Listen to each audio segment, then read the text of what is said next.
Bye! Hello champ, welcome back to BrightBYTES. Today we're meeting the stepper motor, the robot's dance master. A stepper motor moves in tiny, exact steps instead of spinning freely. It's like the robot's way of counting its dance moves. Why are stepper motors important? Stepper motors are used when robots need precision, moving exactly the right distance without missing a beat. They help robots draw shapes, position a camera, move 3D printer heads perfectly. Where can you see them in action?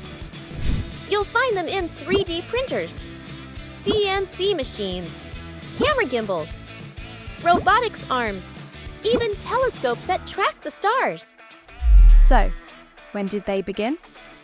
Stepper motors became popular in the 1960s when engineers needed precise control for computers, printers, and spacecraft. Who uses them in the modern world?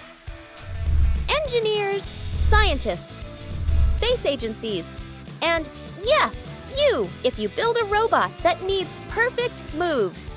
So, champ, next time you see a robot arm draw a perfect square or a telescope follow a star, you'll know. There's a stepper motor making each move count. Got a robotics question? Pop it in the comments below. Until next time, keep stepping up your skills, little inventor. Bye-bye.